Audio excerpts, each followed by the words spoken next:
സ്കൂളൊക്കെ തുറക്കുമല്ലേ അപ്പൊ ക്യൂട്ടായിട്ടുള്ള കുറച്ച് സ്കെയിലുകൾ ഉണ്ടാക്കിയാലോ? അപ്പൊ ഇതിന് വേണ്ടിയിട്ട് ഞാൻ എടുത്തേക്കണ എന്റെ പഴയ ഒരു ബുക്കിന്റെ ഫ്രണ്ട് ഭാഗമാണ് കേട്ടോ. അപ്പൊ അതെല്ലാവരെയും കാണൂലോ. അപ്പൊ അതേ ബുക്കിൽ നിന്ന് തന്നെ നമുക്ക് കിട്ടൂലോ. അത് ഉപയോഗിച്ചാലും മതി A4 ഷീറ്റ് ഇല്ലാത്തവര്. അപ്പൊ ഒരു ബണ്ണി തീമിലാണ് ചെയ്യുന്നത്. അപ്പൊ ഇതേപോലെയുള്ള സ്കെയിലൊക്കെ നമുക്ക് ഫ്രണ്ട്സിനും എല്ലാവർക്കും സെയിം ആയിട്ടൊക്കെ ഉണ്ടാക്കിയിട്ട് എല്ലാവരുടെയും മുന്നിൽ ഷോ ഇറക്കാൻ പറ്റിയ ചാൻസ് ആണ് കേട്ടോ.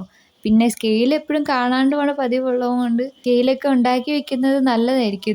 ഇതുണ്ടാക്കാൻ അങ്ങനെ ചിലവൊന്നും ഇല്ലല്ലോ, വീട്ടിൽ തന്നെ ഉണ്ടാക്കിയെടുക്കാൻ പറ്റിയെങ്കിൽ ഇടയ്ക്കിടയ്ക്ക് മാറ്റി മാറ്റി ഉപയോഗിക്കാലോ. അപ്പൊ ഇതേപോലെ സിമ്പിൾ ആയിട്ടുള്ള ഡിസൈനാണ് ചെയ്യുന്നത്. അപ്പൊ ഞാൻ ബണ്ണീനെ വെച്ചേക്കണോണ്ട് തന്നെ കുറച്ച് ക്യാരറ്റ് ഒക്കെ ആട്ടോ ഡിസൈൻ ആയിട്ട് വരച്ചേക്കുന്നത്. നമ്മുടെ കൂട്ടത്തിൽ എപ്പോഴും ആരുടെയെങ്കിലും സ്കെയിലോ റബ്ബറോ പെൻസിലൊക്കെ കാണാണ്ട് പോലോ. അപ്പൊ അവർക്കൊക്കെ വേണ്ടിയിട്ടൊന്ന് ഉണ്ടാക്കി കൊടുക്കുക എല്ലാവരും. ഞാൻ സ്കൂളിൽ പോണ ടൈമിൽ ഇതേപോലെ ഒന്ന് ഐഡിയ എനിക്ക് ഉദിച്ചില്ലല്ലോ എന്ന് ഓർത്താണ് എൻ്റെ ഇപ്പോഴത്തെ സങ്കടം. വീഡിയോ ഇഷ്ടപ്പെട്ടെങ്കിൽ ഉറപ്പായിട്ടും ലൈക്ക് ചെയ്യണം കേട്ടോ. അതേപോലെ ചാനൽ സബ്സ്ക്രൈബ് ചെയ്ത് സപ്പോർട്ടും കൂടെ ചെയ്യുക. അപ്പൊ നിങ്ങൾക്ക് എല്ലാവർക്കും ബണ്ണീൻ്റെ സ്കെയിൽ ഇഷ്ടപ്പെട്ടു എന്ന് വിചാരിക്കുന്നു. ഇതേപോലെ ബാക്ക് ടു സ്കൂൾ ആയിട്ടുള്ള ക്രാഫ്റ്റ്സ് ഒക്കെ ഇനിയും ചെയ്യാം. അപ്പൊ എന്തായാലും ലൈക്ക് ചെയ്യാനും കമന്റ് ചെയ്യാൻ